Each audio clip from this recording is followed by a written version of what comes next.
यो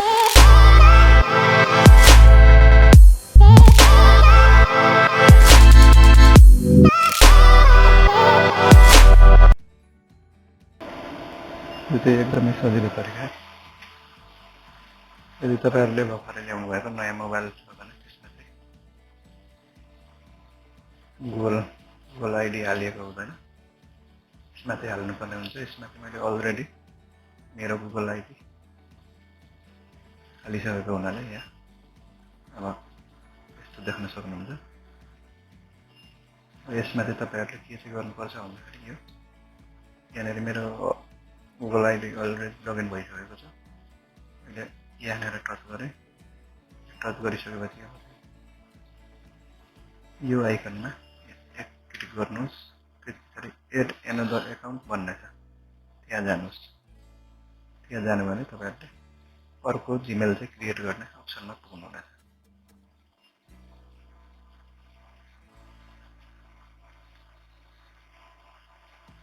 ल यहाँ हेर्नु त, यो चाहिँ एकदमै सजिलो तरिका। क्रोममा गएर google.com-मा गएर पनि क्रिएट गर्न सक्नुहुन्छ, तर त्योभन्दा सजिलो चाहिँ तपाईँहरू नयाँहरूको लागि, नयाँ साथीहरू जसले चाहिँ जिमेल बनाउनलाई आउँदैन, जिमेल एकाउन्ट क्रिएट गर्न जान्नुहुन्न, उहाँहरूको लागि यो सबभन्दा सजिलो तरिका हो। यदि भइसकेपछि अब यहाँ तपाईँहरूले क्रिएट एकाउन्ट भन्नेमा चाहिँ क्लिक गर्नुभयो भने यस्तो अप्सन देख्न सक्नुहुन्छ। फर माई सेल्फ भन्ने छ, टु म्यानेज माई बिजनेस भन्ने छ। तपाईँहरूले आफ्नै लागि भन्ने फर माई सेल्फ भन्नेमा चाहिँ क्लिक गर्नुहोस्। त्यहाँ क्लिक गरिसकेपछि फर्स्ट नेम भन्ने हुन्छ। तपाईँको फर्स्ट नाम के छ, पहिलो नाम, जस्तै यहाँनिर मैले AN भन्ने राखेँ, लास्ट नेम AGA। त्यसरी नेक्स्ट गर्नुहोस्। यो डेट अफ बर्थ भन्ने छ, डेट अफ बर्थ चाहिँ तपाईँहरूको नागरिकतामा भएको राख्नुभयो भने पछि रिकभर गर्नलाई सजिलो हुन्छ। मैले एउटा हालिदिन्छु, डेट एउटा हालिदिन्छु, इयर 1999, जेन्डर मेल हो कि फिमेल हो एउटा राखिदिनुहोस्। त्यसपछि तपाईँहरूले नेक्स्ट गर्नुहोस्। यहाँनिर अब तपाईँहरूले RANMAGAR एउटा राखिदिनुहोस्। यसरी यो मानेन, यो नमानेपछि अझै यहाँ मैले एक पनि हाल्दिएँ, यो चाहिँ मानेन। पासवर्ड एउटा हालिदिनुहोस्, ATHMANDU11। अब यहाँ फोन नम्बर भन्ने छ, यसको ठाउँमा चाहिँ तपाईँहरूसँग फोन नम्बर छैन भने स्किप गरिदिनुहोस्। अहिले चाहिँ मैले वाइफाईबाट चलाइरहेको छु, स्किप गरिदिनुहोस्। पछि चाहिँ तपाईँहरूले फोन नम्बर हाल्नुपर्ने हुन्छ। यहाँ अलरेडी भइसक्यो, यहाँ ranmawar765@gmail.com भन्ने रेडी भइसक्यो। नेक्स्ट गर्नुहोस्। अब एग्री गरिदिनुहोस्।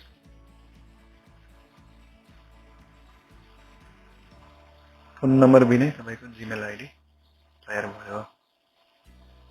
यसरी चाहिँ तपाईँले बिना फोन नम्बर पनि जिमेल आइडी क्रिएट गर्न सक्नुहुन्छ मोबाइलबाटै। यहाँ हेर्नुहोस् है, यहाँनिर टच गर्नु भने रानमगर भन्नेको चाहिँ जिमेल आइडी क्रिएट भएको छ। अब यहाँ एकपल्ट टच गर्नुहोस्।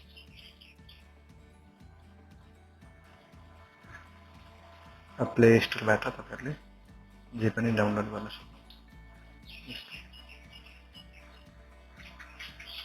लगइन यसरी गर्न सक्नुहुन्छ। अब तपाईँको यो प्ले स्टोर भयो। अब जिमेलमा जानुहोस्। जिमेलमा जाऊ है, जिमेल यहाँनिर छ, जिमेल, जसबाट चाहिँ तपाईँहरूले चिठी पत्रहरू, आफ्नो सन्देशहरू, टेक्स्ट मेसेजहरू, डकुमेन्टहरू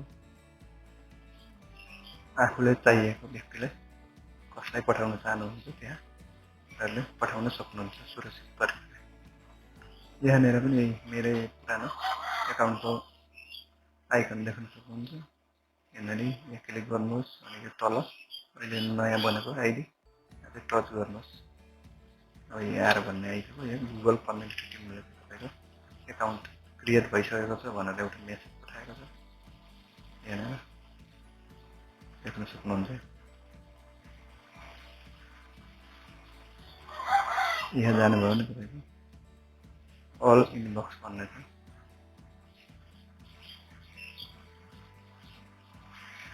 प्राइमेरीमा जानुभयो भने तपाईँको आएको छ। यसरी तपाईँहरूले जिमेल बनाउन सक्नुहुन्छ। अब तपाईँको जिमेल चाहिँ सुरक्षित छ कि छैन, अथवा तपाईँहरूको जिमेल अन्य डिभाइसमा पनि त्यो लगइन भएको छ र तपाईँहरूले साइन आउट गर्न भ्याउनु भएको छैन, यहाँ बिर्सिनु भएको छ र चाहिँ उक्त व्यक्तिले अर्थात् अर्को डिभाइस जुन चाहिँ अर्कै व्यक्तिले चलाइराखेको छ भने त्यस्तो बेलामा तपाईँलाई समस्या पनि आउन सक्छ। तपाईँको जिमेल एकाउन्ट सँगसँगै गुगल ड्राइभमा चाहिँ तपाईँहरूको मोबाइलमा भएको डेटाहरू जस्तै फोटो, कन्ट्याक्टहरू, अन्य डकुमेन्टहरू चाहिँ सिङ्क्रोनाइज भएर बसेको हुन्छ।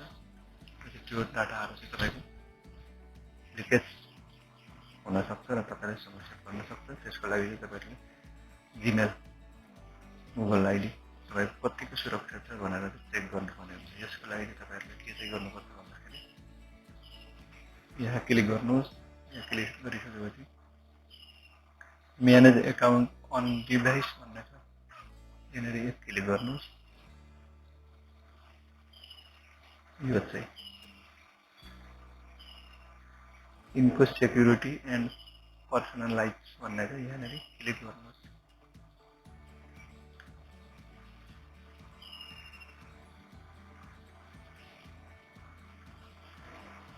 यहाँबाट चाहिँ अब तपाईँले सार्दै जानु भने सेक्युरिटी भन्छ। यु हेभ सेक्युरिटी रिकमेन्डेसन भनेर भनेको छ। यहाँ हेर्नु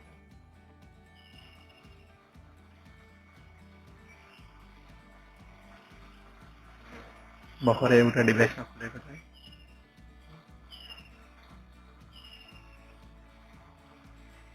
तपाईँको पुरै चाहिँ भइसकेको छैन यो।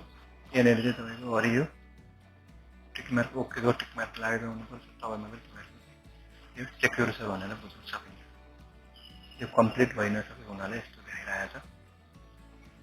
अब यसमा अर्को हेर्छु मेरो पुरानो हेर्नुहोस् है। ल योर एकाउन्ट इज प्रोटेक्टेड भन्ने आयो है, यस्तो देख्न सक्नुहुन्छ। सी डिटेलमा जानुभयो भने यसरी यो डिभाइसमा लगइन भएको छ। रिसेन्ट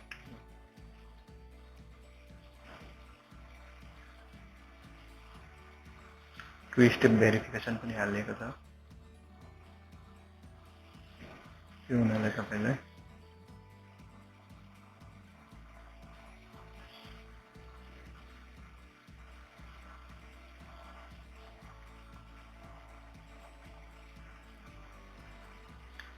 यसरी तपाईँहरूले आफ्नो जिमेल आइडी चाहिँ सुरक्षित छ कि छैन भनेर चेक गर्न सक्नुहुन्छ। यहाँ अब कतिवटा डिभाइसमा खुलेको छ, तपाईँले अननोन डिभाइसमा पनि खुलेको छ भने त्यसलाई लगआउट गर्न सक्नुहुन्छ। जस्तै मानौँ यो मेरो लागि चाहिँ अननोन डिभाइस भयो। यहाँनिर जाने, यस्तो गर्ने, यो तिनवटा थ्री डटमा चाहिँ तपाईँहरूले क्लिक गर्नुभयो भने यहाँ दुईवटा अप्सन आउँछ, डोन्ट रिकगनाइज दिस डिभाइस अथवा साइन आउट। साइन आउट गरिदिनु भयो भने त्यसमा खुल्दैन, अथवा डोन्ट रिकगनाइज दिस डिभाइसमा गर्नुभयो भने पनि हुन्छ है। त्यसरी तपाईँहरूले जस्तै यही यसमै मेरो फोन फाइन्ड माई फोन भन्ने छ, कहाँ चाहिँ छ